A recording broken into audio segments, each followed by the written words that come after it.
Bienvenue à Crime Tonic, le podcast où l'on jase d'histoires judiciaires sans se prendre au sérieux. Je m'appelle Marie-Ève. Et moi, Nicolas. On vous déniche des crimes cocasses et parfois incroyables. On se prend pas au sérieux et souvent, ça dérape. On part ça!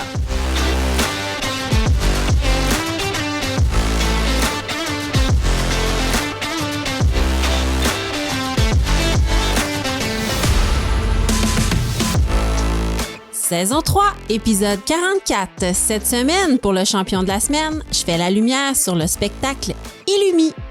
Et moi, je t'amène en Amérique du Sud découvrir les projets fous d'un milliardaire du dernier siècle. Bonne écoute!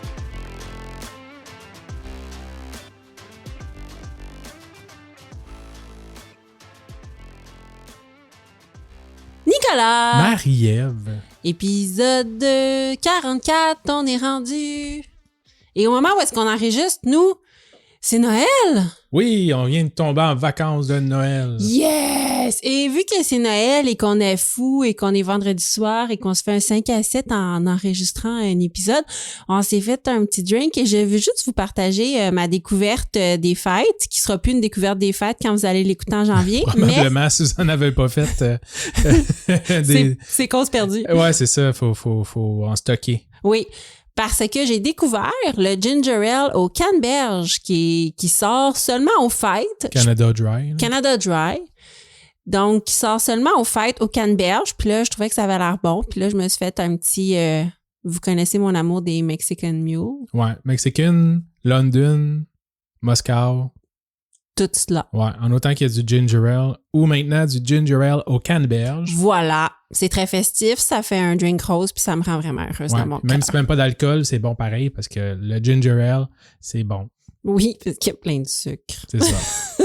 C'est le fun, un vendredi soir, du sucre. Ça passe bien. Ça passe bien. Donc, c'était mon drink, 5 à 7, les recommandations de Marie. Ouais. Parlant de Noël, t'as un champion illuminé. Ah, tu vas capoter. Nous, là, on peut-tu dire quel spectacle Illumi on n'a jamais vu? C'était quoi? Jamais été. Jamais été, puis on n'a jamais compris l'engouement de regarder des DEL. Si c'était gratuit, j'aurais peut-être passé. Moi aussi, avec des jeunes enfants. Et je comprends aussi tout le monde qui est allé durant la pandémie parce qu'il n'y avait rien à faire. Ouais. Et ça, c'était possible de faire un parcours à Illumi en auto. Ils se sont comme adaptés à la pandémie.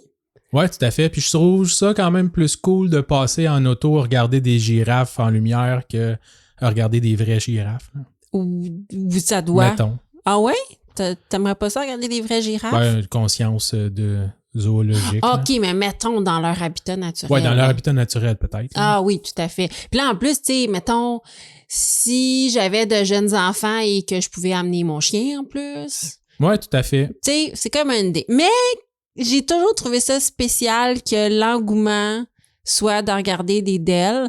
Et quand j'ai vu que, dernièrement, Illumi partait à Las Vegas, ma première idée a été ils vont être déçus. Ouais, ils ont été voir avant, ça avait l'air de quoi?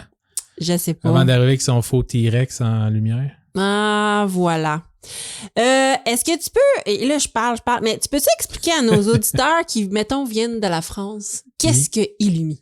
Ben, en gros, c'est un terrain vacant où ils ont installé des modèles, probablement en tout cas des affaires pour tenir des lumières. Des structures. Des structures, et ça fait... ensuite, ils installent des lumières dessus, puis ça fait des modèles géants de toutes sortes de choses illuminées. Là. Ouais, fait qu'on peut avoir, mettons, un énorme sapin de Noël, tout illuminé, mais juste la structure, là. C'est exact, comme une forme de sapin de Noël. Il y avait des animaux, il y avait des dinosaures, il y avait bonhommes une guitare sourires. géante, là, je pense, quelque chose Oui, de même. toutes Qu'on sortes voyait de de l'autoroute, là, parce que je suis jamais rentré. Fait qu'en C'est plus, ça. tu pouvais te promener sur l'autoroute, tu fais un détour, tu reviens, tu repasses, tu reviens une couple de fois, puis là, tu as fait le tour, je pense. Voilà. Donc, il y a des grosses structures et ça, c'était quand même gros et on pouvait voir des structures illuminées. Alors. Mais en même temps, c'est comme 40$ par personne. Je sais pas. Ouais, c'était cher. C'était cher quand même. Donc, c'est un parcours extérieur. Hein? Ça se passe à l'extérieur. Quand il fait fret, il fait fret. Ils se sont ajustés durant la pandémie.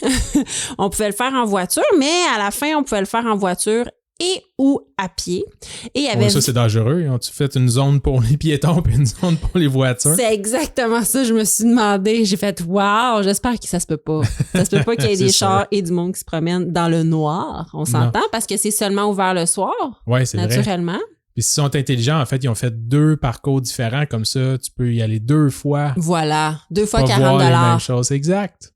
Peut-être que de part et d'autre de la structure, il y a comme, tu peux passer en auto d'un côté puis à pied de l'autre. Ah, peut-être. Peut-être. Moi, je ferais ça, c'est marketing.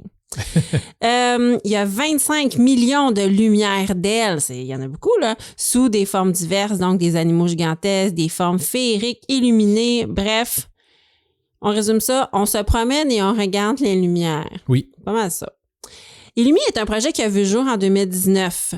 À la jonction des autoroutes 15 et du boulevard Saint-Martin à Laval. On salue nos amis de la France qui sont comme « Mais où est sur Laval? » L'entreprise a tenté de se renouveler durant la pandémie, comme j'ai dit, et je crois que ça a été un franc succès parce qu'on a accueilli 2 millions de visiteurs dans les dernières années sur un site équivalent à 17 terrains de football. Ouais, c'est quand même, écoute, c'est un très beau projet, oui, c'est un très succès. Belle réussite, puis c'est de l'entrepreneuriat québécois, là, bravo. Oui, il faut dire que nous, on haït ça faire des affaires dors. Ben, c'est ça. Ça doit être ça qui nous a manqué. On est blasé. On est blasé. Moi, s'il fait fret, je suis pas là. Ben, moi, depuis qu'ils ont inventé, je sais pas moi, l'Internet. Le chauffage. Et le chauffage.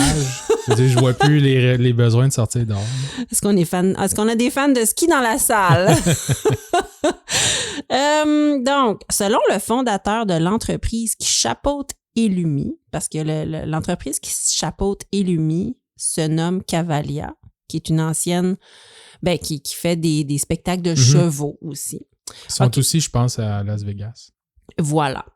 Donc, selon le fondateur de Illumi, le maire de Laval, Stéphane Boyer, avait promis de trouver une alternative pour accueillir les petites lumières car le bail prendrait fin. Le bail pour la location de l'espace. C'est que la ville de Laval a le projet d'un nouveau quartier à développer sur ce site. Donc, on parle d'un écoquartier de 3500 logements et d'un parc urbain de 22 hectares parce qu'on manque de ça à Laval des condos. Oui, c'est ça. Surtout dans ce coin-là. Surtout dans ce coin-là. Si vous connaissez un peu la Rive-Nord, puis ce coin-là de Laval, là, c'est près du Centropolis. C'est quand même bien, là, il y a des métros, il y a plein de choses, mais effectivement, des tours en condo gigantesques qui font que construire ça. Là. Ben écoute, s'ils en construisent, c'est qu'ils savent qu'ils vont y vendre. Là. C'est que le monde sont prêts à payer pour les terrains, ouais. Voilà. Donc, ils vont faire... Ah oui, puis attends, c'est pas nécessaire... Ah, puis là, je te compte des menteries. Ils parlent de logements plus que de condos. Ah, mais c'est ça, bien, ça, des condos, des logements, on en a besoin pour de vrai. Et un parc urbain, un parc vraiment nature. Donc, logement, ça, oui. Le 7 janvier dernier, le spectacle Illumi prenait fin et il semblerait que les dirigeants aient su à la dernière minute qu'il n'y aurait pas de plan B pour les déménager, puis ça les aurait pris de court. La ville de Laval, elle, soutient qu'ils avaient été mis au courant 6 mois plus tôt. Naturellement, ils s'entendent pas là-dessus. Toujours est-il que le contrat d'occupation du site, lui, se terminait le 1er septembre 2024. Donc, il y avait 6 mois pour tout démanteler, en gros. Mais encore, ça fait bien des lumières. Mais encore aujourd'hui, beaucoup de matériel reste à démanteler sur le site. Hein? Ouais. Les chapiteaux, les bâtiments, les roulottes, les véhicules, les matériaux de construction, il y a des arches, il y a un étang avec un système de filtration, des installations sanitaires. Bref, le fondateur de Cavalia, qui est un OSBL en passant. Je ne le savais pas, j'ai vu ça dernièrement. Le fondateur de Cavalia, lui, soutient que malgré ses problèmes financiers, parce que lui dit c'est pour ça que c'est pas fini, il y a 50% du site qui a été démantelé. Mais par exemple, le démantèlement complet coûterait plusieurs millions de dollars. Là, je sais pas comment ils sont payés le monde là, qui démonte le bonhomme de neige géant, mais c'est hot là. S'il avait juste laissé une couple de personnes un salaire minimum, il aurait sûrement déjà fini. Je suppose, oui. Mais pour la ville de Laval, le contrat n'est pas respecté. Hein? Non. Et on parle d'un bail de 7 671 $ par jour. Wow! Oh yes! Ça en faut des petites voitures à 40 pièces le billet. Ouais, c'est ça. Hein? Mais là, tu peux même plus envoyer personne. Il n'y a plus rien. Voilà. Et donc, la Ville de Laval poursuit Cavalia pour 680 000 $ à la fin de novembre. Et ça continue de monter. On verra après les fêtes. Ouais. Voilà. Et là, c'est bizarre de dire qu'ils ont autant de problèmes financiers parce que je te rappelle que Illumi est aussi présent à Mississauga, Singapour et Los Angeles, malgré ses problèmes financiers. Oui, il y a des gens qui aiment ça, Nicolas, regarder des lumières. Tout à fait. Voilà. La Ville de Laval a déposé une injonction le 27 septembre dernier afin d'expulser Illumi du site qu'elle occupe illégalement. Et j'ai vu, pas plus tard que hier ou avant-hier, que sa demande d'injonction a été rejetée. Ah ouais? Oui, donc, je sais pas, le juge, il trouvait Laval vraiment rochante. Ouais, c'est ça. Je sais pas pourquoi. Et Cavalière prépare une réplique contre la Ville de Laval, une histoire à suivre. Alors, je riais parce que je voulais t'en parler, parce qu'à chaque fois qu'on passe à côté de Illumi, on se demandait... Pourquoi ça existe? Pourquoi ça existe? Et encore aujourd'hui, j'ai passé hier, avant-hier, puis je regardais, puis c'est en décrépitude. Ouais. Tu sais, on dirait une vieille foire d'attractions hantées. Ouais. En ce moment. Effectivement, parce que c'est à moitié démonté, il n'y a plus de lumière, il n'y a plus rien. Là. Oui, il manque juste la petite musique du carrousel. Là. Ouais, qui fait peur. Là. Tout à fait. C'était mon champion de la semaine. Merci. Je suis quand même content que ce soit des compagnies, tu sais, que mettons, Laval soit, que les pousse un peu dans le derrière. Là. Une compagnie, enfin, c'est pas comme un monsieur là, qui veut pas laisser son terrain parce qu'on veut construire une autoroute, là, ou je sais pas trop quoi. Là. Ouais. Tu sais, la compagnie a probablement les moyens de payer, puis elle fait tout en son pouvoir pour repousser. Probablement qu'elle va finir son année fiscale puis qu'après ça, elle va payer. C'est aussi niaiseux que ça, là, des fois. Ouais, là. ben non, tu sais quoi? En fait, le fondateur de Cavalia, ce qu'il mettait de l'avant, lui, c'est qu'il savait pas où mettre ça.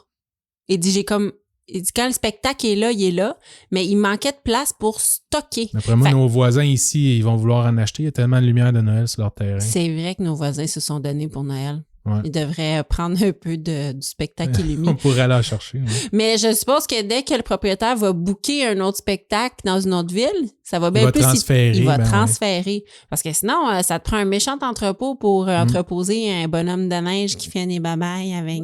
Pour amener ses lumières et ses pôles de métal à Singapour, ça va être super. C'est ça. C'est ça qui arrive. Faut mettre ça dans un avion puis shipper ça. Ah ouais. Donc, on lui souhaite bonne chance! Et toi, ton cas aujourd'hui, de quoi tu nous parles? Ça fait longtemps que je l'ai sur le back burner, comme on dit. Oh yeah! Dans mon backlog. Ah ouais? C'est un beau cas. En fait, c'est pas un crime, encore une fois. Ah, c'est un beau moment historique. Encore une fois, une compagnie et son rêve, un peu comme Cavalia, de faire des lumières. Là. Ah ouais? Donc, aujourd'hui, je t'amène l'autre bord de l'équateur, dans la forêt amazonienne, et plus précisément en plein milieu du Brésil. OK. On va voir comment quelque chose qui, à la base, semblait partir d'une bonne intention, mais qui a fini par la personne a fini par se planter solide avec son projet. Comme ma petite palette de l'autre fois. Cramé. C'est l'équivalent. Aujourd'hui, je te conte l'histoire de Fordlandia, le projet du riche homme d'affaires Henry Ford. Oh, OK, parfait. Fordlandia. Fordlandia qui a appelé sa ville. Ah, ça m'intéresse, je veux tout savoir. Allons-y. Henry Ford, est-ce que j'ai vraiment besoin de le présenter ou l'introduire? Ben, je l'ai écrit anyway, fait que tu me dis, vas-y donc. Ben, c'est une bonne chose parce que quand tu m'as dit que tu faisais un cas sur Ford, j'ai fait « Ah oui, Tom Ford ». Oui, Tom Ford, ouais. Puis là, tu m'as dit « Non, Tom Ford, c'est le monsieur qui fait des... » Pantalons trop chers. Pantalons trop chers. Des habits, des pantalons, puis des... Alors, c'est pas lui. Non, c'est pas lui. Vas-y. Ford, en fait, c'est le fondateur de la Ford Motor Company et inventeur, en gros, c'est pas lui qui a inventé la voiture, ok, c'est l'inventeur de la chaîne de montage. Certains pensent que même Henry Ford aurait été le premier à établir ce qu'on appelle maintenant la classe moyenne, la classe ouvrière en Amérique du Nord. OK. Le système de Ford, avec son système à lui, c'était des horaires de 9 à 5, de donner un salaire décent aux employés. En plus de la production rapide d'automobiles, ça permettait aux travailleurs d'acheter eux-mêmes les produits qu'ils fabriquaient, contrairement à beaucoup d'autres. T'sais, dans ce temps-là, les travailleurs, c'était super difficile. Ils faisaient des horaires de fou. Ils sortaient de là avec 15 cents. Puis ils avaient de la misère à manger. T'sais. Oui, puis les produits qu'ils fabriquaient étaient donnés ou étaient vendus à des gens beaucoup plus nantis. C'était destiné aux riches, c'est ça. Voilà. Okay. Tandis que là, il y a un peu avec ces méthodes de fabrication qui coûtaient moins cher. Ils pouvaient produire des voitures qui coûtaient moins cher, donc ils pouvaient vendre moins cher. Puis en payant les employés plus, ben, ils pouvaient acheter leurs propres produits. T'sais. Oui, c'est ça. Ils fabriquaient pas des produits qui leur étaient complètement inaccessibles. Exact, c'est ça. Fait que ça fait tout un contraste avec les méchants patrons des usines qui payaient ou sous-payaient ou payaient pas pantoute leurs employés. Ouais. Et c'est ainsi que Ford est devenu un des hommes les plus riches du monde entier. Ce qu'il faut savoir, c'est que son plus grand secret pour faire de l'argent était de posséder tous les moyens de production nécessaires à la chaîne de montage. Par exemple, il ne possédait pas juste l'usine où on fabriquait les voitures, où on assemblait les voitures. Il possédait les usines où on produisait le métal. Il produisait les usines où il y avait besoin de bois aussi, fait qu'il y avait des scieries pour le bois, etc. Fait que toutes les étapes de montage, il n'achetait pas des produits de d'autres fournisseurs. Il s'occupait de chacun des départements, dans le fond. Oui. Puis c'est comme ça qu'il était capable aussi d'avoir le prix le moins cher. Oui, puis il était surtout pas dépendant de d'autres compagnies qui pouvaient monter leur prix tout le temps. Exact, c'est ça.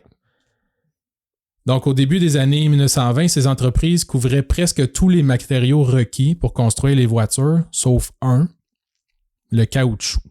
Ah! Ouais. Je te fais une petite histoire sur le caoutchouc. Oui, moi, je connais peu le caoutchouc.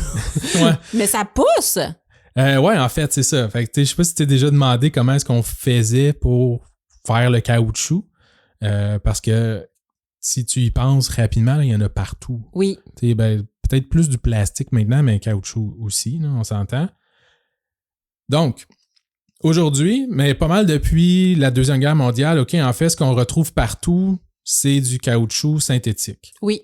Fait que c'est pas du caoutchouc qui pousse ou c'est pas quelque chose qu'on a tiré de la nature. Mais avant les années 20, c'était un produit naturel.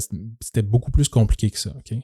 Fait qu'à la fin du 19e et début du 20e siècle, les EVAs, dans le fond, EVAs, c'est les arbres à caoutchouc. OK. Poussaient exclusivement dans les jungles d'Amérique du Sud. Okay? Puis pour en extraire le latex, en fait, les travailleurs, ils s'aventuraient dans la jungle. Quand je dis travailleurs, c'est les fermiers. Là. Oui. Puis des gens qui cherchaient à faire un peu d'argent. Là. Mm-hmm.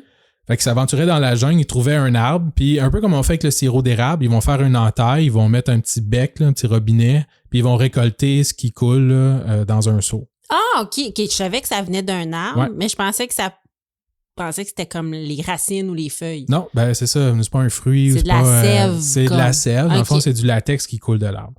Ensuite, ils vont ramener ça à la maison ou à la ferme. Ils vont faire bouillir le liquide jusqu'à temps que ça devienne une espèce de résine, là, tu sais. Puis après ça, ils vont aller vendre ça sur le marché local. Hey, t'imagines, là, il y a quelqu'un quelque part qui a peut-être goûté à ça. Parce que si quelqu'un a goûté à l'eau d'érable, ouais. Quelqu'un doit avoir goûté au latex qui coule des arbres. Puis il a fait, c'est pas bon, ça. Il a fait de la gomme. Oui, peut-être. Il a fait, c'est pas bon. Non, on devrait essayer de faire autre chose. J'ai un poids dans l'estomac depuis que j'ai pris une tasse de ça. Là. Oui. On devrait essayer de faire des pneus. C'est quoi des pneus? Ben, des pneus qu'on met sur un char. Ouais, c'est quoi un char? Là, c'est ça, là. Faut que je t'explique. Hey, c'est spécial. Je savais pas que ça marchait de même. Ouais. Donc, c'était principalement des fermiers indépendants qui allaient chercher du caoutchouc pour arrondir leur fin de mois. OK. Fait que non seulement c'était un processus lent, mais c'était pas très fiable non plus. Fait que si quelqu'un comme Henry Ford voulait acheter de façon régulière des millions de livres de caoutchouc oui. Pour les joints, les boyaux, les pneus, tous les morceaux de caoutchouc qu'on pourrait retrouver dans une voiture, son fameux Model T. Mm-hmm. Il devait espérer que des milliers de fermiers un peu partout au Brésil, dans la forêt, aient le goût d'aller récolter du latex puis qui veulent le vendre à lui puis que ce soit le seul acheteur. Voilà. Ça se peut qu'à un moment donné, en gang, ils font comme « Ouais, non, c'est ça, ça ne tâta pas, là. » Il y avait une fête au village puis on était ben occupés. C'est ça, il faudrait que tu aies un gars en permanence là-bas pour tout le temps s'assurer d'acheter à chaque fois qu'il y a du caoutchouc. Voilà.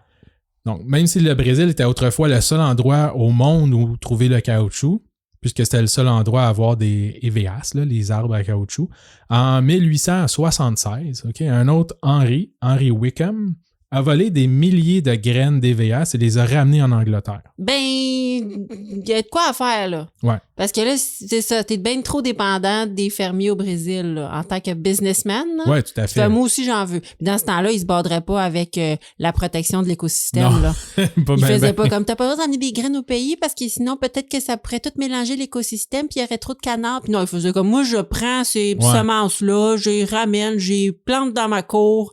Namasté. Exact. C'est tout. Après ça, ils allumaient un cigare puis voilà. ils se versaient un scotch. Ils se sont jamais demandé si ça allait débalancer l'écosystème, eux autres. Non, c'est ça. C'était chill. Fait que lui, il ramène tout ça en Angleterre. OK? De là, l'Angleterre va les distribuer dans ses colonies. Parce qu'on le sait, en Angleterre... Il y en a une coupe. Il y a une coupe de colonies dans les pays tropicaux, en Afrique et en Asie. Voilà. Ah oui? Ben, je savais me pas semble, ça. Ouais. Ah, bon. Fait que, mettons Afrique. Afrique. Je suis sûr me semble Afrique. Mettons qu'on est sûr qu'Afrique, c'est vrai. Ah oui, professeur Nicolas? Oui.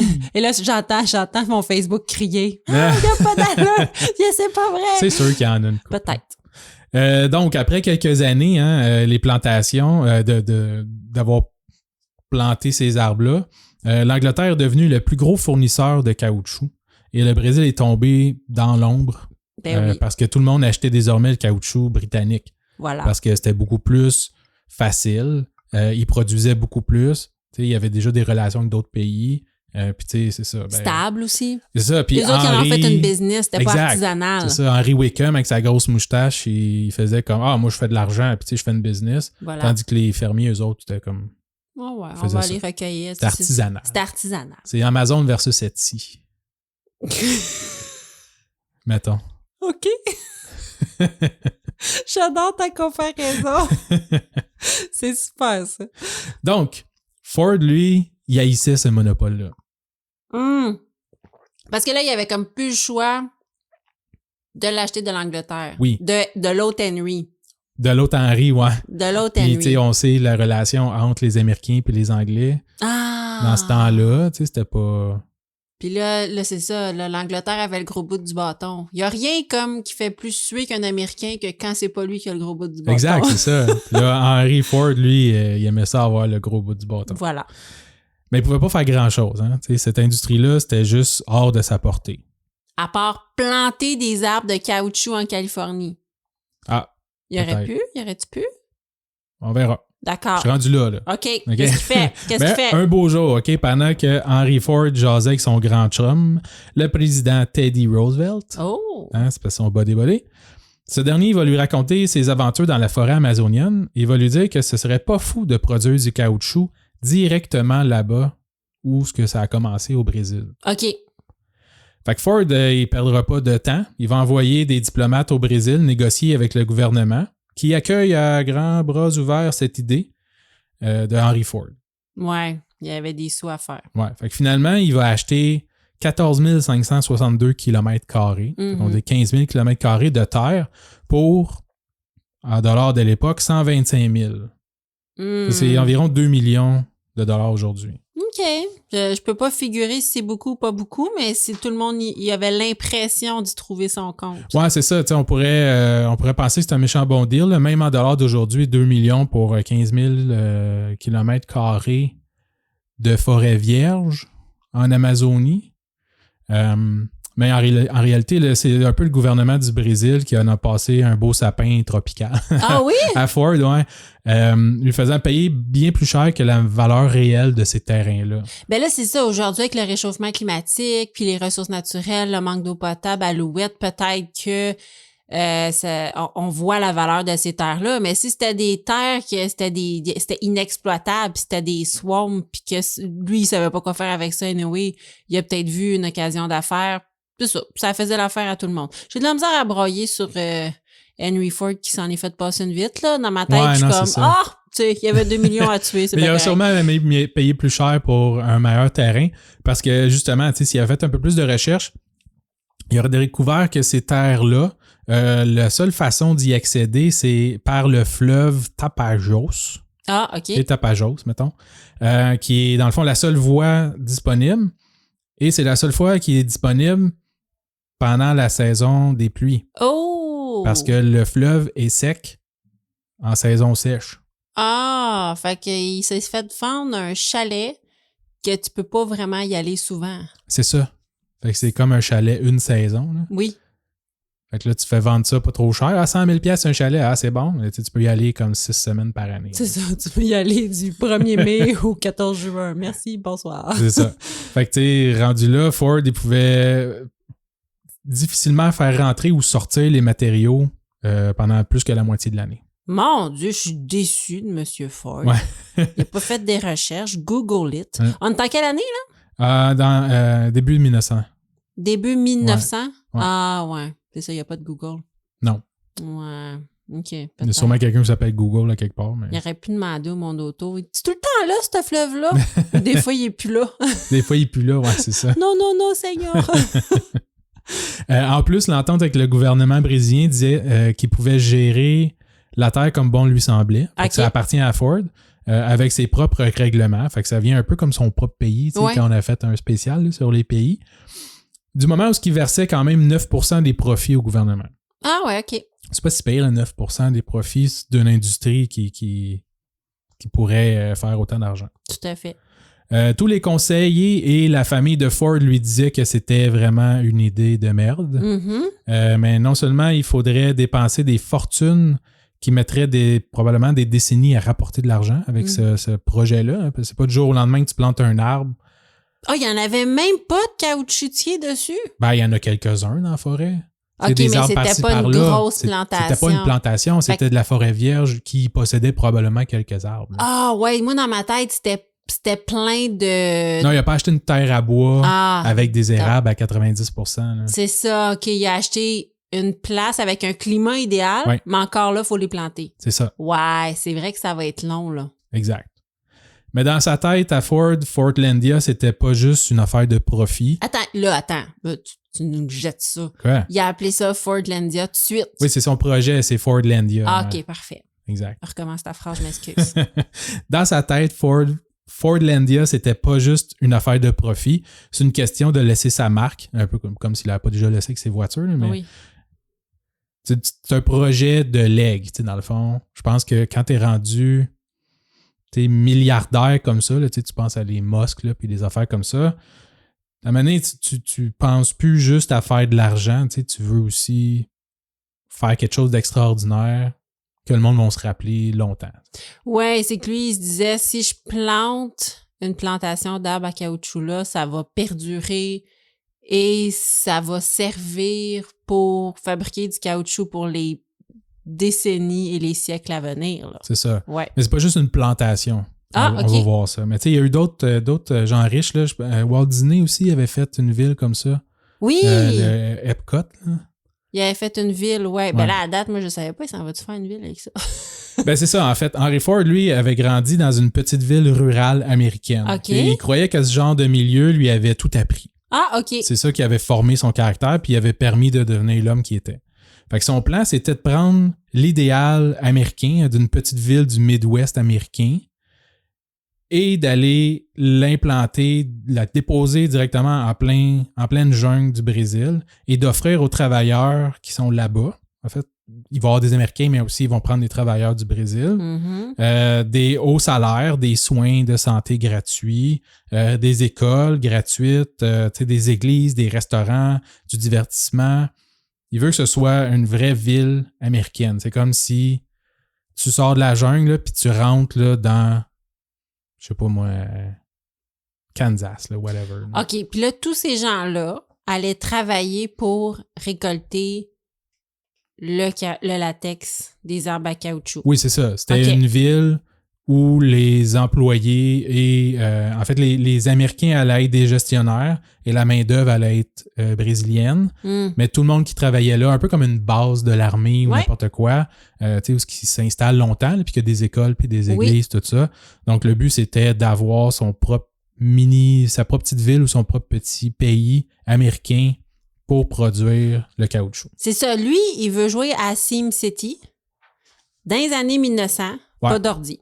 Exact. Il fait comme, je vais faire une ville. Exact. Je vais mettre une église. Il va être content, mes petits bonhommes. Il fait des carrés à terre. Il y a des carrés à terre. Avec un gros C, ça va être commercial. Ouais. Ça va être résidentiel. Voilà. Puis là, je vais mettre du gazon. Puis là, tes habitants, ils font comme, nous, on veut une école. Là, tu fais, OK, là, tu mets une école. Pas assez de postes de police. Voilà. Pas assez d'université, mais université. C'est ça. Ah, écoute. C'est un beau projet. C'est un beau projet pour un millionnaire qui fait comme, c'est plate, mon samedi. Ouais. Donc là, on va rentrer dans le vif du sujet. Ouais. On est rendu en 1926. Bon, tu vois, tantôt je cherchais la date, mais je l'ai inscrit ici. Bravo, Nicolas. Merci. C'est le fun. J'essaie de nous situer. Page 3. Ouais, c'est ça. La construction de Fordlandia commence en 1926. OK. J'espère que tu as pris... faut construire, c'est vrai. J'espère que tu as pris des notes. Oui. Nomme-moi une des contributions importantes de Ford au monde des affaires. Sa Ford, son premier véhicule qui était noir. Ouais, c'est pas ça. En fait, c'est l'horaire de 9 à 5. Ah oui, oui. Ouais. L'industrialisation. Exact. Mais ce qui marche au Michigan, dans ces usines de voitures Ford, ça marche pas nécessairement aussi bien dans le fond de la forêt tropicale au Brésil. Ça se peut que non. Dans la jungle, il fait souvent 43 degrés Celsius en après-midi. Les travailleurs, généralement, dans ce pays-là, ou en tout cas dans la région où ce qui était, ils vont se lever le matin vers 4 heures. Ils vont travailler jusqu'à à peu près 10 heures le matin. Ils vont prendre une longue pause durant la journée pour terminer leur travail vont reprendre, dans le fond, le travail vers 16 heures puis terminer, en début de soirée. Ouais. Pour faire, comme, mettons, une journée de 8 heures de travail. Dans le fond, il skip le moment où est-ce que le soleil, il veut te tuer. Ouais, exact, c'est ça. Un peu, on niaise tout le temps là, quand on va dans le sud, là, puis là, tout le monde a l'air de rien faire l'après-midi, ils font la siesta. Mm-hmm. Ben, c'est ça, c'est parce que quand tu travailles à 43 degrés, avec le soleil qui te tape sur la tête, les bébites, tu prends une pause l'après-midi. Ben, au début, tu trouves ça bizarre là, de ne pas pouvoir, je sais pas, là, rentrer dans un commerce à 1 heure, là, mais vite, tu t'adaptes. Ben, rentrer dans un commerce, c'est pas pire, là, mais mettons, je parle de couper des arbres à midi, c'est chaud. Là. Non, mais tu sais, quand tu t'ajustes à l'horaire des travailleurs, parce que le commerce ferme aussi, fait au début, tu fais comme, comment ça, je peux pas faire mon épicerie à 1 heure, mais finalement, tu t'ajustes, puis tu te mets sur le beat des gens qui font des grandes siestes, puis c'est une méchante bonne idée. Ouais. Fait chaud. Mais pour Ford, c'est inacceptable. Ah, oui. Il est rigide, Ford. Oui, il est un petit peu rigide. Il a donc imposé son horaire aux travailleurs qui tombaient de fatigue et attrapaient des maladies comme la fièvre jaune. Oui, c'est ça. Il y a une raison pourquoi ils font l'horaire de même. Exact, c'est ça. Ces gens-là restent dans ce pays-là depuis des millénaires. Oui. Puis ils se sont habitués, dans le fond, au climat. Là. Puis tout roule, là. Ouais, c'est ça. Il aurait pu juste déplacer son horaire. Mais là, c'est son propre petit pays. Là, fait que dans son pays, comme Ford, tu fais comme Ford. Oui. Ouais. Ça marche pas, Ford. Tu vas faire quoi? Il va faire quoi? Il va faire dur, tu vois. En période sèche, est-ce que Ford pouvait transporter la marchandise et les outils nécessaires pour défricher la forêt? Ben, je sais pas. Ah, à cause de la rivière qui se rend fleuve, pas. Ouais. Ben non, c'est ça. Hein? Ben non. Et on fait quoi quand on n'a pas de machinerie? On travaille avec des outils à main. Ah, mon Dieu. Dans la forêt amazonienne, mettre ses mains n'importe où aussi, c'est pas nécessairement une bonne idée. Non. Ouais, il y a des morsures, tu sais, les employés se ramassaient avec des morsures de serpents, des attaques de guêpes, des fourmis carnivores qui mangeaient la peau. C'était le type de blessure parfois mortelle que subissaient les travailleurs à tous les jours. Bon. Faut aussi souligner que les Américains venus vivre là-bas n'étaient pas habitués au climat. Non.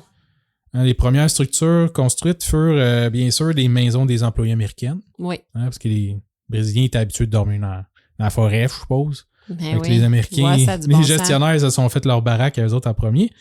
Ils avaient amené leur famille aussi. Oui. Puis les enfants tombaient souvent malades. Oui, ça doit. C'est une petite nature, les enfants. Ben voyons. C'est sûr, si tu pognes un petit enfant du Colorado puis tu fais comme, oui, tu t'en vas dans la forêt amazonienne. Ouais, bye bye. Ça se peut que 2 secondes après, il ait pogné la malaria. Ouais. Les maisons aussi qui étaient copiées sur les modèles américains, ils laissaient rentrer la faune locale. Ah. Fait que c'était pas rare de voir des personnes se réveiller en pleine nuit, se faire réveiller par des chauves-souris vampires qui les attaquaient. Il y a des jaguars qui volaient des bébés. Non! Ouais. Il y a une Américaine qui s'est même fait tuer par un caïman. Un caïman, c'est un genre de gros crocodile. Là. Ben voyons donc. En se baignant dans la rivière, ouais. Hey, tu vois-tu la femme avec ses 2 enfants puis son mari fait comme « Chérie, j'ai obtenu une job pour être gestionnaire en Amazonie. » C'est fabuleux, on est logé, nourri, on est bien payé. Ça va être fou. Ouais. Puis temps, il va faire beau à l'année longue. Oui, ça va faire beau, va faire chaud. T'aimes ça, toi, la plage? Ouais, c'est ça. T'aimes ça quand on va en vacances à la plage à Miami? Tu vas capoter.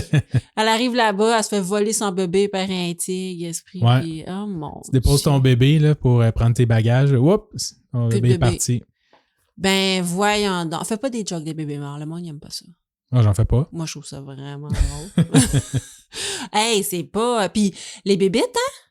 Ouais, c'est ça, les bébites. Des petites choses comme des chauves-souris carnivores, ça m'interpelle pas? Non, c'est ça. Ça devait pas être beau, les insectes aussi, peut-être ça. Tu veux pas laisser tes enfants jouer dehors, t'es pogné dans une cabane, t'as chaud, pas d'air clim. Non, c'est ça. C'est ça, il fait chaud, là. Ouais, quand il fait chaud, c'est pas comme il fait chaud dehors, il fait chaud partout. C'est un camp de brousse, là. Parce que les premières années, c'est un camp de brousse. Puis il y a pas de médecin, là, si tes enfants sont malades, là. Supposé, là, ah ouais. Il y avait un hôpital, puis tout. Eh ben, la pénicilline n'est pas inventée. Non. Ça va pas bien. Non, la pénicilline n'est pas inventée. Non, c'est après la Deuxième Guerre. Ah ouais, c'est je l'ai dans un autre cas, c'est 1960, genre 64. Ouais, okay. C'est long, en tout cas. Dans la deuxième moitié de notre présent siècle. Ah ouais? Oui, puis dans ce temps-là, c'est ça, quand t'attrapais quelque chose que t'avais besoin d'antibiotiques, tu faisais quoi? Tu mourrais. C'est ça. dans de longues et atroces souffrances. Voilà, c'est terminé. Ouais. Donc oui, ça devait pas être le fun. Non, c'était pas Jojo, comme on disait. Donc, on est rendu en 1930. Okay. Ça fait 4 ans. Quand la production aurait dû déjà commencer, il y a plus de 90 personnes qui avaient déjà perdu la vie à cause des maladies des animaux ou des accidents à bêtes. Tabarouette. Ouais. Fait que 4 ans, 90 personnes, la production n'a pas commencé encore. On n'a pas fait une scène. Non, c'est ça, c'est long. Ouais. Rendu là, il y a trop d'argent et de temps qui étaient déjà engloutis. Et Ford, il veut continuer.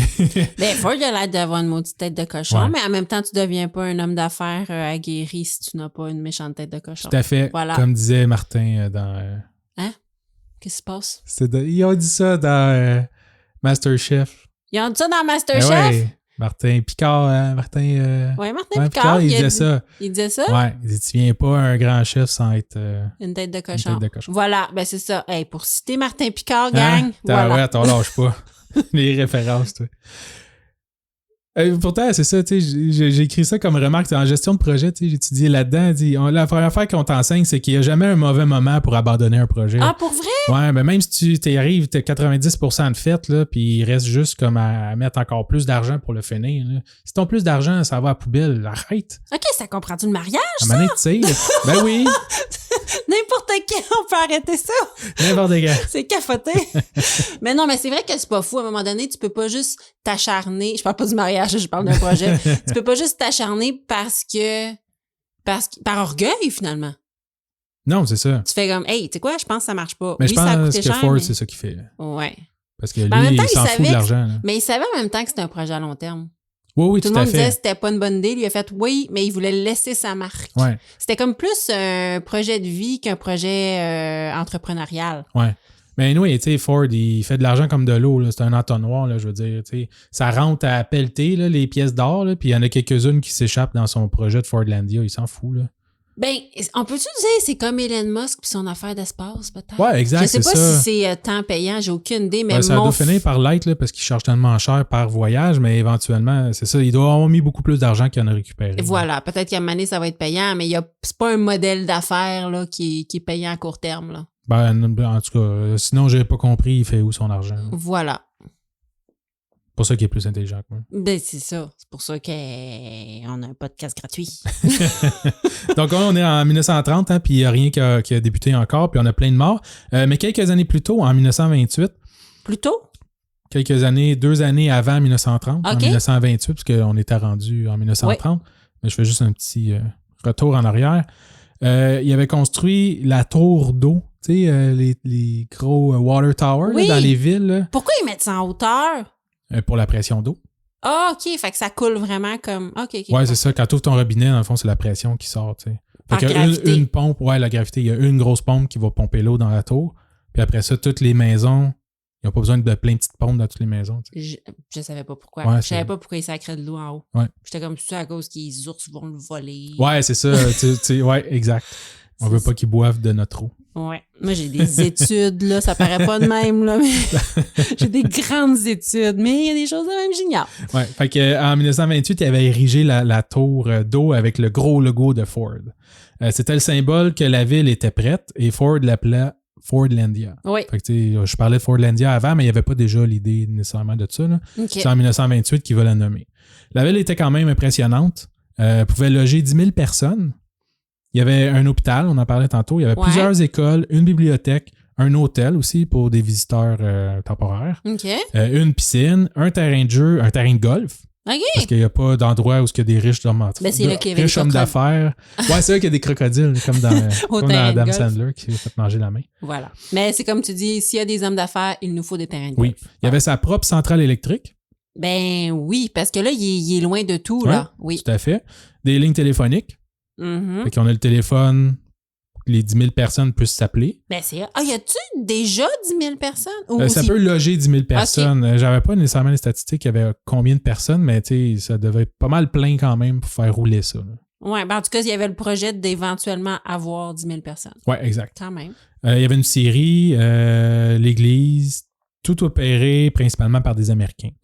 Fait que les patrons, là, ou ben oui. les gestionnaires puis les responsables des commerces ou des affaires comme ça, c'est tous les Américains. Oui.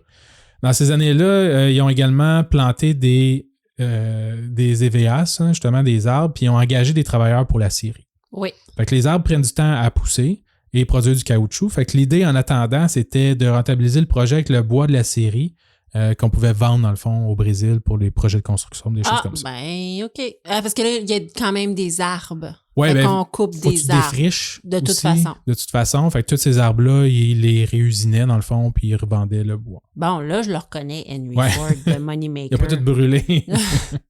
Mais une bombe, il y en a beaucoup qui racontaient la drôle d'impression que ça donnait de quitter la jungle, de sortir de la brousse là, pour arriver puis avoir une ville typique du Midwest américain en plein milieu de la jungle. T'sais. C'est vraiment bizarre. Ouais. Puis pour l'époque, Ford, il payait ses employés quand même très bien. Il était payé 5 $ de l'heure en 1930. Mon Dieu. Okay, j'étais payé 6,75 moi, en 99. Oui, exactement. 5 $ de l'heure. Américain. Oui. Mon Dieu, c'est 50$. Ouais. Quand même. Ouais. Pour l'époque, là, c'est bien. C'est très bien. T'es sûr, c'est pas par jour? Non, de l'heure. Ah, wow. Ouais. Quand même. Sauf que, tu sais, t'as bien beau avoir de l'argent qui était dans le milieu de la forêt amazonienne, il n'y a pas grand-chose à acheter. Non, c'est ça qu'il y a. Il y a des produits locaux, là, mais tu sais, je pense qu'ils étaient logés, nourris de toute façon, puis en si plus. Tout le monde a de l'argent, ton argent vaut pas tant. Ouais, non, c'est ça. Parce que tout le monde est riche égal. Là. Exact. Ouais. C'est ça. Puis en plus, Ford, tu sais, il avait son idée justement de c'était quoi une ville américaine typique. Oui. Et il appuyait fortement sur ses principes puritains. Ah, j'en doute pas. Ouais. Donc l'alcool et le tabac étaient bannis. Ah, oui. Fait que t'as 10 000 travailleurs qui n'ont pas le droit de boire ou de fumer. I'll drink to that. Ouais. On était en pleine prohibition aux États-Unis. Puis Ford était très en faveur de ça, donc il a gardé l'interdiction dans son petit pays, loin des États-Unis, Fordlandia. Ah, quand même. Même si aussi au Brésil, c'était illégal, l'alcool. Ouais, mais ça enlève bien des problèmes. Hein? Tu sais, quand t'as une communauté isolée comme ça, là, l'alcool, ça détend, là, mais ça amène aussi beaucoup de problèmes sociaux. Ouais. Et dans ce temps-là, c'était comme de l'eau, là. Je veux dire, il y avait beaucoup de problèmes parce que les hommes, ils buvaient du matin au soir. En fait, la prohibition, c'est arrivé à cause de ça. Oui. Je pense qu'ils buvaient plus d'alcool forte que d'eau. Puis le monde était sous du matin au soir. Oui, c'est ça. Il n'y a pas de règles. Là. Non, c'est ça. Fait que je comprends. Puis en plus, tu as un peu de clash entre les Brésiliens et les Américains. Là. Fait que tu veux pas non plus que ça commence à s'échauffer pour rien. Là. Non, parce que dans ce temps-là, les gens pouvaient être racistes et c'était relativement accepté. Là. Ouais, c'est ça. Donc, en plus, tu mets de l'alcool là-dedans, que tu échauffes les esprits, les gens sont isolés, les femmes sont à bout, les enfants se font bouffer par des guépards. Oui, non, j'aurais pas mis un baril là-dedans. Ouais. Tous les travailleurs, c'était des hommes. J'en doute aussi, pas. Hein? Puis il y avait le droit d'amener leur famille, mais tu devais être marié. Ah, OK. Donc, il n'y avait pas de femmes seules non plus. Fait que les hommes qui étaient seuls, il n'y avait personne, dans le fond, pour passer du temps. Les maisons étaient souvent inspectées par la direction aussi pour trouver de la contrebande, là, en guillemets. Fait que, soit le monde qui rentre, justement, de l'alcool ou du tabac. Ah, oui! Ouais. La plupart des Brésiliens ne parlaient pas anglais et la plupart des Américains ne parlaient pas portugais. Et aussi, ce qu'il disait, c'est qu'à 8 km de là, il y avait un endroit qui avait surnommé l'île de l'innocence et qui avait été créé par les travailleurs brésiliens parce qu'ils étaient tannés des interdictions.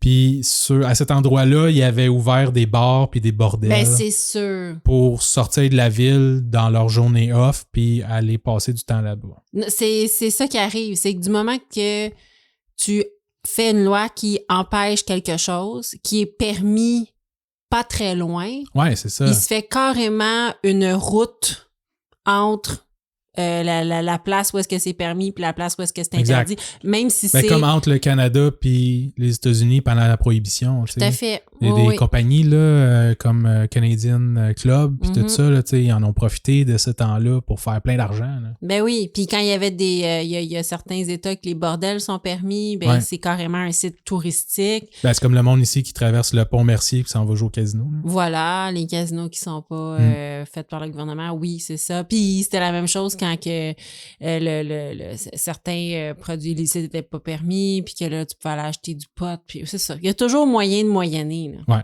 Puis vu que Ford ne pouvait pas rien faire contre ça, hein, parce qu'il ne possédait pas le pays, il possédait juste comme cet endroit-là, ce terrain-là. Oui. La seule règle qu'il a rajoutée, dans le fond, c'est qu'il a retiré des assurances médicales les maladies vénériennes. Fait que c'est dit, va faire ce que tu veux, mais je te couvre pas pour tes médicaments ou pour tes maladies vénériennes. Et puis je vais en parler bientôt, là, dans un prochain cas, là, te faire traiter pour une maladie vénérienne. Dans ces années-là. Avant l'invention de la pénicilline. Ouais. Il paraît que c'était pire qu'avoir la chaude pisse. Ben, toutes les poètes, là, puis ces affaires-là, là, qui étaient, dans le fond, homosexuels, là, puis qui cachaient, là, puis qui finissaient toutes avec la gonorrhée, là, ou je sais pas trop quoi, là, la syphilis, là, ben, ils donnaient des pilules de mercure. Puis après ça, ils écrivaient des poèmes fucked up, là, c'est sûr, là. Ils étaient tous genre... Aïe. Pas high, là, il était comme en psychose. Là. Mais oui, tout à fait. Puis, il y a 0,03% de plomb dans l'eau, là, puis ils ferment les écoles. T'imagines, là-bas, ils leur donnaient gentil si tu manges ça. Puis, tu parles des poètes aussi, qui en a certains qui étaient homosexuels, mais il y avait beaucoup de travail du sexe, il y avait beaucoup de personnes qui avaient des maîtresses, des amants, et ça avait du plaisir dans ce temps-là. Là. On ne pouvait pas se protéger, fait que il y en avait là de la maladie vénérienne au pied carré. Je disais ça parce qu'il y a des films là, qui étaient sortis là-dessus, des séries et tout ça. Oui, mais ça sonnait genre, les poètes, là, il y avait plein de maladies parce qu'ils étaient gays. Oui, c'est ça. Non, je veux juste rectifier que c'est pas à cause de ça. C'est la référence simple dans ma tête. Donc, Ford croyait que le seul divertissement américain, que seuls les divertissements américains étaient valables. Donc, oublie le soccer. C'est pas un sport américain. Les Brésiliens n'avaient pas le droit de jouer au soccer. OK, ils voulaient pas jouer à SimCity, ils voulaient jouer à Dieu. Ouais, quasiment. Mais tu sais, il a quand même offert en remplacement au soccer des piscines, le terrain de golf, un aire de jeu pour les enfants et une belle grosse salle pour faire de la danse carrée. La seule danse que tu avais le droit de pratiquer. J'aime ça, la danse à Fordlandia, c'était la danse carrée. Ford détestait le jazz, mais adorait la danse carrée. Puis la danse carrée, c'est le fun, mais c'est encore plus le fun quand t'as bu. Fait que ça, c'est plate. En plus, c'est ça. Parce que tu pouvais faire de la danse carrée, mais pas de boisson. Mais pas de boisson. Fait que ça l'enlève quand même le fun. Ouais, au moins la moitié du fun. Au moins la moitié du fun. Mais malgré toutes ces restrictions, le plus frustrant dans tout ça pour les travailleurs brésiliens, c'était le régime alimentaire imposé par Ford. Ford était végétarien et croyait à une alimentation propre à base de riz et de légumes. Fait que les travailleurs qui étaient habitués de manger de la viande n'avaient plus le droit de manger de viande. Mais pendant ce temps-là, les patrons américains, eux, ils s'approvisionnaient en viande et ils se faisaient des steaks puis des hamburgers pareil. Fait que là, sur l'île de l'Innocence, il y avait des bordels, des bars, puis des abattoirs. Des steakhouses. Des steakhouses. Oh mon Dieu. Ouais. Même que, tu sais, au début, dans les avantages des travailleurs, donc les travailleurs brésiliens, c'est que les repas étaient servis un peu comme dans les restaurants. Fait qu'ils s'assoyaient aux tables, il y a quelqu'un qui venait prendre leur commande, puis ils les servaient, tu sais. Fait que ça leur donnait un petit peu d'unité malgré qu'ils mangeaient juste du riz et des légumes. Oui. Au moins, ils étaient comme, tu sais, on est bien payés, on a des bonnes conditions, tu sais, ils étaient quand même heureux de leur travail. Jusqu'en 1930, où ce que Ford décide que c'est pas assez efficace, ce système-là, parce que là, il y a de plus en plus de travailleurs. Oui. Et il va remettre un système de cafétéria. Ah, ouais, c'est ça. Fait que ça, c'était comme leur petit plus, là. Ouais. Et je te dirais que c'est un peu la goutte qui a fait déborder le vase malgré tout le reste des affaires. OK, fait que ça, c'est quand l'homme a fait « Faut pas que je marche avec mon plateau. » Ouais. Wow! C'était la seule affaire qui me restait. Moi, je l'aimais Rita qui venait me commander mon ordre de toast. Assez, c'est assez. Assez, c'est assez. Malgré les inspections, les régimes alimentaires forcés, l'interdiction de jouer au foot. Et aux fesses. Et aux fesses. Il faut qu'on aille chercher nos assiettes nous-mêmes. Wow! Je le prends plus. Wow! En fait, je continue à te servir ton repas. Ouais, c'est ça. J'ai assez peur que tu te fâches. En fait, il y avait la cafétéria, mais il y avait aussi l'introduction du fameux punch clock. Ah, fallait que tu punches? Ouais. Il avait instauré aussi, après des années, un punch clock. Puis ça, il était vraiment pas content. Ouais, c'est sûr que être à l'heure, c'est pas donné à tout le monde. Ouais. Donc, ce qui devait arriver arriva. Ouais. Et il y a eu une escarmouche entre un maçon brésilien et un gérant américain. Oh. Les versions vont varier sur la raison. Là. Certains qui disent que c'est à cause du régime alimentaire. Il y en a d'autres qui disent que c'est une question de salaire. Mais peu importe, les travailleurs étaient à bout. Il y était près de 3000 travailleurs qui se sont mis en un instant là, à tout saccager. Oh, mon Dieu, oui. Fait que tu sais, il y avait déjà eu une petite grève en 1928, mais là, en 1930, c'est la pagaille générale. C'est ça l'expression « when the shit hits the fan ». Exact. J'ai un ami qui dit ça. J'adore cette expression-là. Donc là, ils vont se mettre à brûler le mobilier, à détruire du matériel. Il y en a certains qui vont même incendier leur propre maison. Je sais pas pourquoi. Tu fais ça, je te tue. C'est un peu cave. Les Américains, ils ont paniqué. Hein, les autres sont comme en infériorité. Là. Maintenant, oui. Tu as 3000 travailleurs. Ça pouvait abriter 10 000 personnes. Mais s'il y a 3000 travailleurs, il doit y avoir 1000 gestionnaires. Oui, c'est ça. C'est pas plein avec leur famille et leurs enfants. Ben, mon Dieu, tu sacs ton camp. C'est ça. Mais là, le fleuve est séché. Fait que là, non, mais là, il y avait de l'eau. Il y avait de l'eau. OK. Ouais. Mais s'il est sec, tu peux traverser à pied. Oui, mais t'es pogné là pareil. Là. Ouais. Tu peux pas te sauver bébé loin. Là. Mais en fait, les Américains, ils ont paniqué. Ils ont embarqué sur un bateau et se sont sauvés sur le fleuve en laissant les travailleurs saccager Fordlandia pendant quelques jours. Ah oui, ils étaient déchaînés. Ouais. Ils sont allés chercher de la boisson à 8 km de là, puis ils ont continué. Exact. Ouais. Et l'histoire dit que la première chose qu'ils ont détruite, c'est le punch clock. Ah oui, hein? C'est ça. C'est difficile être rigide comme ça. Ouais. Il aurait aussi saccagé des bouts de la Syrie, hein, qui était la seule affaire qui faisait de l'argent dans cette ville-là. C'est sûr que ça doit faire mal. L'usine de caoutchouc qui avait probablement pas commencé à travailler. Bref, aussi, tous les buildings importants y ont aussi passé. Ils ont même couru après le chef cuisinier. Ça a l'air qu'il y a quelqu'un qui courait après le chef avec un couteau, obligeant le chef à dégarper dans la jungle et s'y cacher pendant 4 jours. Ah, c'est un Américain? Ouais, c'est un Américain. Ah, de peur de se faire tuer. Je sais pas s'il l'aurait tué pour de vrai ou il cherchait de la viande. Mais là, peut-être qu'il était... On est à l'Étébine! Finalement, à partir du bateau, les Américains vont appeler Détroit, hein, la maison mère au Michigan, et vont appeler... Donc, Détroit va appeler le gouvernement brésilien le gouvernement va envoyer l'armée sur les lieux. Après quelques jours d'émeute, les travailleurs vont se calmer et ça va revenir en ordre. Bon. Par la suite, la compagnie a envoyé un nouveau gérant qui s'appelle Archibald Johnston, qui aurait un petit peu adouci les règles. Dans le fond, lui aurait comme il a ressenti l'état, là, take the mood, là, puis il a fait comme moi, on va laisser passer une coupe de passe-droit, là.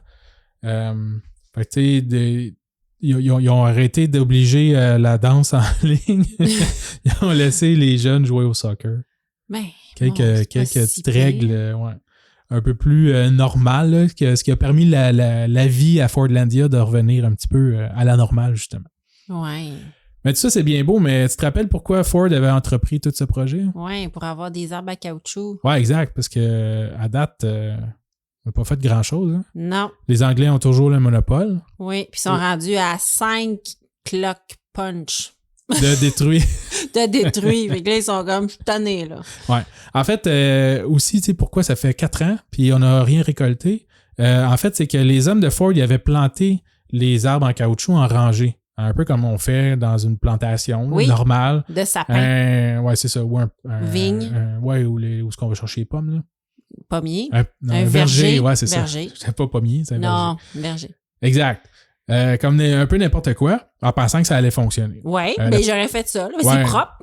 Oui, tout à fait. C'est ça. Le problème, c'est qu'au Brésil, il y a plein de parasites et de maladies qui s'attaquent aux arbres de caoutchouc, aux évias. Okay? Puis d'habitude, quand ils poussent dans la forêt, ils sont assez éloignés un de l'autre. Fait qu'ils sont isolés. Fait que, tu sais, quand il y a une maladie ou un parasite qui s'attaque à un arbre, il ne va pas nécessairement sur l'autre arbre qui se trouve à 150 pieds plus loin, 150 mètres. Tu sais. Donc. Alors, ça, là, tu vois, le gouvernement brésilien devait très bien le savoir. Ouais. Puis là, quand Ford a acheté ça, il a dit, je vais tout mettre des arbres à caoutchouc, coller. Le gouvernement brésilien a fait, oui, c'est beau, ça va marcher, ça va être fou. Ouais, vous dites, oui, tu peux en mettre en titi des arbres en caoutchouc, là, corde-les bien comme il faut, bien serré, tout va bien aller. Il devait-tu rire? Ouais, il devait rire en masse. Donc, c'est ça. Mais dans sa plantation, les arbres, ils poussaient déjà mal parce que les racines se gênaient parce qu'ils avaient été plantés trop proches. Fait qu'il avait la misère à pousser rapidement, à prendre comme la force. En plus, il y avait des feuilles, dans le fond, qui étaient proches et les maladies où les chenilles détruisaient les feuilles. Mm-hmm. Puis avec le temps, les chenilles étaient même devenues plus rusées. Ouais. Parce que généralement, les chenilles vont attaquer l'arbre de bas en haut parce que, tu sais, ils partent de la terre, ils montent, ils font une feuille, ils mangent, puis là, ils continuent jusqu'en haut. Mais là, à un moment donné, ils ont catché qu'ils se faisaient attraper, les chenilles. Fait que le monde, il passait dans les plantations, ils voyaient qu'il y avait plein de chenilles, ils les enlevaient, ils les tuaient. Les chenilles, ils se sont mis à se faire des petits drones. Ben, ils allaient jusqu'en haut, puis ils partaient d'en haut. Ben non! Fait que là, par le temps que le monde, il découvrait que l'arbre était malade, puis qu'il y avait des chenilles, il était rendu trop tard. Les chenilles se sont adaptés. Ouais. Ils se sont dit entre eux... En 4 ans. Ils se sont dit entre eux, je vais te donner un truc, là. Si tu veux pas te faire pogner, va jusqu'en haut. Ouais. En 4 ans, Ford, il a pas catché que tu devrais donner de la viande à des Brésiliens. Les chenilles, ils ont catché que c'était mieux de partir par en haut. Ben voyons. Oui, mais c'est important d'aller de la viande des Brésiliens. Tu sais, le Milsa, le restaurant, oui, c'est brésilien. C'est juste de la viande. C'est juste de la viande. Ouais. Fait que, tu sais, là, est-ce que je mets un accompagnement de viande avec votre viande? Voilà. Oui, s'il te plaît, avec une petite sauce à la viande. Voilà, avec, un side de viande. Un dessert à la viande. Donc, personne n'avait récolté de caoutchouc jusque-là. En plus, le soleil était trop chaud. Hein, puis les travailleurs qui essayaient de récolter du caoutchouc, encore une fois, ils s'évanouissaient parce que c'était trop chaud, mais même le latex ou la sève, ça fonctionnait pas. Ça sortait pas dans le temps où Ford demandait aux travailleurs d'aller récolter. C'est ça. Il aurait vraiment fallu qu'ils fassent comme qu'ils faisaient depuis des millénaires, c'est-à-dire se lever à 4 heures du matin. Ouais, c'est ça. C'est ça. Exact. Puis, tu sais, je raconte souvent que les travailleurs tombaient malades là, à cause des parasites ou n'importe quoi. Mais en plus, pour croyant à la science, Ford a voulu faire vacciner les Brésiliens et en se disant, ben là, t'as pas eu toute la liste de vaccins que nous, on a aux États-Unis. Ben voici, puis ils leur ont donné tous les vaccins en même temps, puis il y a comme un Brésilien sur 3 qui l'a pas pris. Non! C'était pas une bonne idée. C'était trop. Ouais. C'est des maladies t'as comme 12 vaccins en même temps, là, fait que le monde, soit qu'il mourait ou soit qu'il était malade longtemps puis qu'il pouvait pas travailler. Là. Tabarouette, il est rigide, Monsieur Ford. Un petit peu, ouais. Finalement, Ford va engager un botaniste du nom de James Weir qui va constater les dégâts et se dire que la plantation, il n'y a plus rien à faire avec ça. C'est là qu'il fait... Peut-être je devrais engager quelqu'un qui connaît les arbres. Ouais, c'est ça. Wow! 4 ans plus tard. 4 ans plus tard? Ouais, ça aurait été une bonne affaire de l'envoyer au début. Mais le botaniste va dire, oublie ça, abandonne. Ouais, ben, il y avait un terrain, il avait acheté 15 000 pieds carrés, là, la ville faisait pas 15 000 pieds. Il y avait un terrain un peu plus bas du fleuve, qu'ils ont appelé Belterra, et ils ont refait une plantation, là. Fait qu'ils recommencent la production de caoutchouc à zéro à Belterra. 4 ans plus tard. Ben c'est ça, encore là, il faut quelques années avant que les arbres soient assez matures pour produire du caoutchouc. Mm-hmm. On est rendu en 1941. Wow! Quand il était enfin prêt à récolter du caoutchouc, les États-Unis décident qu'ils entrent en guerre. Ah ben oui. Ouais. Fordlandia et Belterra, les deux sites, vont devenir des bases militaires pour l'armée américaine. Ben non! Ouais. Je suppose que c'était un endroit stratégique. Peut-être stratégique, non, parce que ça se passe vraiment à l'autre bout du monde, mais probablement de là, peut-être que tu peux atteindre le Japon aussi ou des affaires comme ça. Surveillance, peut-être. Aussi, puis peut-être de l'entraînement militaire ou des choses comme ça. Mais bref, les deux villes de Ford deviennent des bases militaires. Mm. Presque pas de caoutchouc récolté, donc... Et entre-temps, le caoutchouc synthétique va avoir été perfectionné, réduisant complètement l'intérêt pour le caoutchouc naturel. Fait que là, ça fait 20 ans que les voitures n'ont pas de pneus.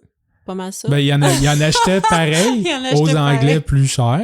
Il manquait pas de matériel pour la production, non, mais son but, c'était de créer ça. Sauf que là, c'est ça. Il manquait peut-être de vision. Hein? Il a peut-être dû investir dans la recherche et développement pour créer un caoutchouc synthétique. Ah oui! Plutôt que planter des arbres. Ben, c'est facile après coup de dire « Ah, il aurait tellement dû faire ça. » Ouais, mais c'est quand même comme... Ben, c'est 20 ans plus tard. Fait que j'avoue que c'est long pareil, 20 ans. C'est long pareil, 20 ans, mais c'est comme je te dis, il y a une pénurie de ketchup, il y a une pénurie de carottes dans le monde. Plante des carottes sur une terre, tu vois... Et là, comment tu veux-tu savoir que dans 20 ans, il va y avoir des carottes synthétiques? Non, c'est ça, exact. Le synthétique, quand tu ne le fais pas, c'est vraiment abstrait. Ouais. Tu te dis, tu peux pas être une carotte synthétique. Non, c'est ça. Mais c'est comme la viande là, qu'ils font pousser. Là. Oui, en ce moment, ça a l'air complètement débile. Mais maintenant, on va peut-être manger de la viande synthétique puis on va trouver ça bien fou qu'on a déjà tué des animaux. On va tout avoir des machines comme les Keurig, là, puis les Nespresso, là, puis tu mets ton cup, puis il va sortir un burger. Là. Ben, c'est ça. Fait que je comprends qu'il ait vraiment pas pensé.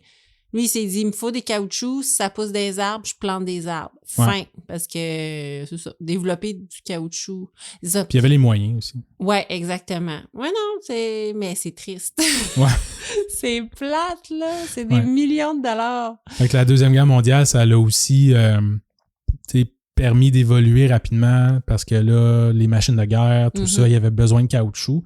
Fait qu'ils ont perfectionné puis ils ont vraiment réinventé le caoutchouc synthétique. Puis là, maintenant, il n'y avait plus besoin d'aller faire de l'artisanat pour faire bouillir ça puis faire du caoutchouc naturel. Ouais. Donc, à la fin de sa vie, en 1945, Ford va passer le flambeau à son petit-fils, Henry Ford II, qui, lui, a vite liquidé les actifs non rentables de la compagnie, comme n'importe quel patron fait quand il rentre. Mm-hmm. Le premier actif non rentable de la compagnie à partir... Fordlandia. Fordlandia. Je m'en ai dit Fordtopia. Fordtopia, ouais. Comme dans le film. Fordlandia. Puis là, je suis sûre que sur son lit de mort, il a dit « Tu vas faire une grande vie. » Ouais, c'est ça. Là, le petit-fils, il a dit « Oui, papy. Oui, fais des beaux dodos. On va rendre ça grand. Ouais. Fordlandia. » Puis il est arrivé, il a fait genre « Hey, tu me vends ça. » Peu importe ce que tu fais, vends pas Fordlandia. Non, inquiète pas. Non. Puis il a fait une vente de feu, puis Marketplace, puis c'est fini. On vend la tank à eau des airs sur Marketplace, c'est fini. Yes, ça a été revendu au gouvernement brésilien pour 250 000 $. Fait que c'était 120 000 au début. Ouais. Bon, il a revendu pour le double. Mais 20 ans plus tard, c'est pas un super deal. Ouais, c'est ça, c'est 125 000 $ de plus, mais entre-temps, Ford avait investi près de 20 millions dans le projet. Wow! D'argent de l'époque. Ben oui. Aujourd'hui, c'est... Ah, d'argent de l'époque! Ouais, aujourd'hui, c'est environ $1,5 milliard de dollars wow. qui avait été investi c'est et fou. qui n'a jamais fait une christitienne, comme on dit. Zéro open bar. Non. Zéro comme dans Ouellette. Non. Wow! C'était une énorme perte financière pour Ford, mais pire encore, je pense que son rêve ne s'est jamais concrétisé.